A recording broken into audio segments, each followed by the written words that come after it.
kwento ang kasaysayan na hindi naisulat sa papel, kundi inukit sa mga bato upang magbahagi at magsalita sa paglipas ng panahon.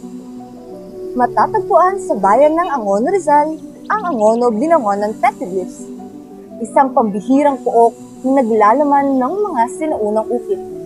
Ito ay sumasalamin sa pagkakaroon ng malikhaing diwa at kahanga-hangang kultura ng mga unang Pilipino. Ito ay naging saksi sa libo-libong taong kasaysayan na patuloy na nagbibigay ng saysay at diin sa identidad ng ating bayan. Kaya naman kami ay inyong samahan upang maipakita ang kagandahan ng Angono Binangonan Petroglyphs.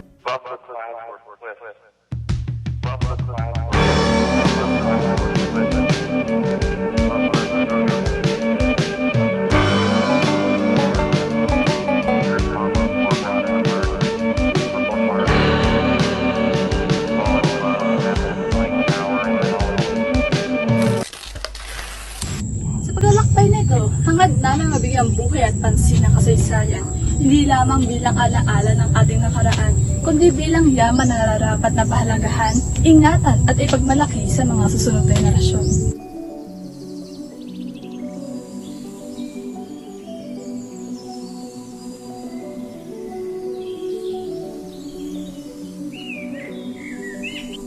Kami ang pangkatatlo. Halina't pakinggan ang mga kwentong iniukit sa bato ng Angono. Alam nyo ba na may mahigit 5,000 taong gulang na likhang sining dito sa Pilipinas? Sa vlog na to, pag-uusapan natin ang Angono Binangonan Petroglyphs, ang pinakamatandang kilalang likhang sining sa ating bansa. Ang mga ito ay naglalaman ng 127 ukit sa bato na nagpapakita ng mga figura ng tao, hayop at iba pang mga simbolo na pinaniniwalaang narito na noong panahong Neolitiko, bandang 3,000 BC. Tinatayang ang mga ukit na ito ay nasa 127 guhit ng tao sa pader. Ayon kay Dr. Halandro, may dalawang yugto ang paggawa ng petroglyphs. Una, ang mas matandang yugto ay binubuo ng mga hugis geometriko at vulva forms. Paniniwala ang may kaugnay ito sa ritual at paniniwala sa pagkamayabong. At ang ikalawa, ang mas baging yugto ay mas detalyado na. Makikita rito ang mga anong tao na may daliri, paa at panakip sa ulo na nagpapakita ng pag-unlad sa kasanayan ng mga sinaunang Pilipino.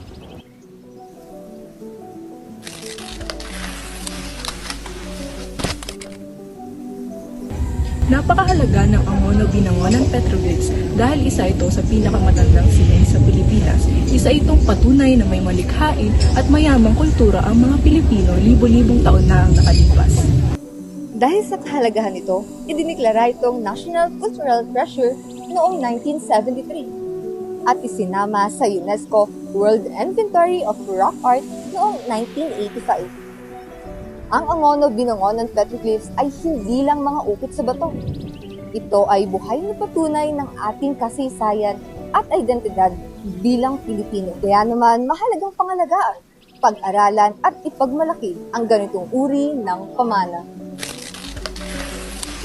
Sa kasalukuyan, ang Angono Binangonan Petroglyphs ay nananatiling mahalagang pookultura na pinangangasiwaan ng National Museum of the Philippines. May mga kontroladong pasukan para makita ng mga bisita yung sinaunang ukit nang hindi hinahawakan ang bato. Nagtayo rin sila ng bakod at viewing deck para protektahan yung ibabaw ng bato mula sa direktang pagkakagasgas at iba pang pinsala. Sa pamamagitan ng sama-samang pangalaga at tamang pagbisita, layunin ng pananatili ang Angono Binangonan Petroglyphs at maipasa sa mga susunod na henerasyon ang mayamang sining at kultura ng Pilipinas.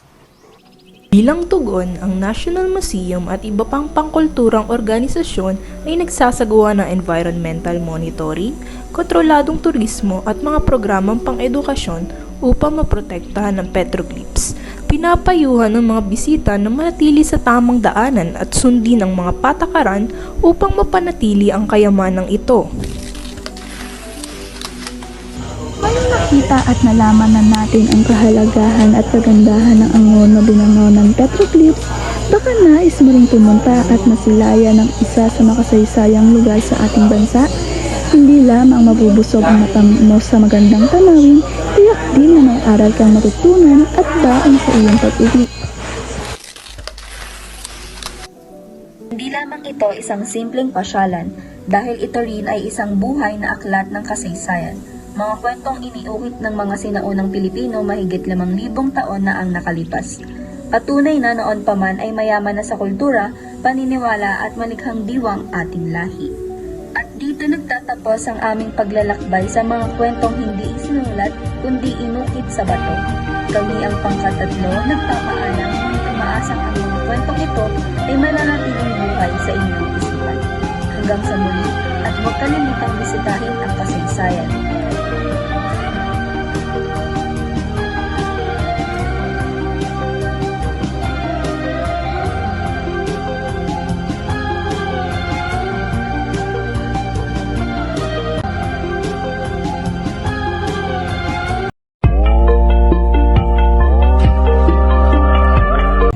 Magandang araw po, ako po si Iron Maple Bustamante, isang PUPian student. Kaya ngayon po, may kasama po tayo dalawa pang PUPian at sila po ay sila Eliza. Ako po si Mitch. at andito po sila para sagutin ang ating mga katanungan. Unang katanungan po, bakit po kayo napunta dito sa Angono Binangonan Petroglyphs po? So tulad niyo rin po, nandito rin po ako para gumawa po ng requirement po namin for science. Save lang po. Saan niyo po nalaman tong lugar na po ito? From internet lang din kasi nag-research kami about sa mga need namin puntahan. Tapos nagkataon na ito yung hanap namin. Okay po. So, last question po. Ano naman po yung, kumusta po yung naging experience niyo po habang po naglilibot po kayo dito sa Petroglyphs? So ayun, so far very informative. Although maliit, hindi naman maliit. So although kung itong site na to is, ayan na mismo siya, very informative siya since yung mga information is makikita naman po dun sa loob. And yeah. Kaya naman po, kamusta naman po? Yun, I like it. Entrance pa lang kasi. Ayun, very na siya, very para kang lumipat sa past, ganun. Nararamdaman mo talaga. Ayun, tapos ang ganda rin yung mga carvings na ano rin kami. Okay po, thank you so much po. Thank you po. Pwede may ganun boses lang. Kuya, sa tingin niyo po, ano po ang kahalagan ng petroglyphs? Yung kahalagahan ng petroglyphs, isa siyang uri ng yaman ng Pilipinas. Ito ay pinakamatandang kayamanan. Ito ay talagang iniingatan sapagkat ito ay ating likas na yaman. Maraming salamat po. Yo! Pakinggan nyo to. Bakit? Trip lang.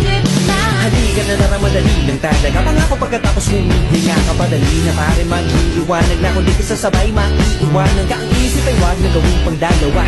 Dahil isa lang ito, ang gusto lang naman ito ay maging masaya. Para di ka mabato ay iwasan mo. Kung pananatili sa isang lugar, hindi ko sabihin ay huwag ka papasakop. Sa takot, wag ka papasakop. Kapag nangate, di ka, wag ito isipin mo. Hindi pa sa lahat ng karanasan mo dito sa mundo. Bilang tao, gano'n pa rin hindi nagbago. Pinakamasaya yung di pinano. Kasi pa Di mo pa alam, nakakatakan pero exciting na exciting!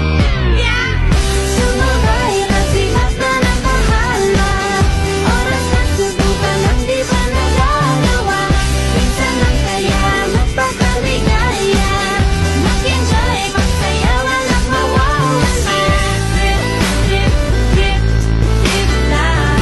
Trip, trip, trip, trip lang. Tumakas na tayo, takasan na natin ang mundo. Magtago papalayo sa mas tahimik at payapang mundo. Umubulong ang hanging amihan at huni ng ibon.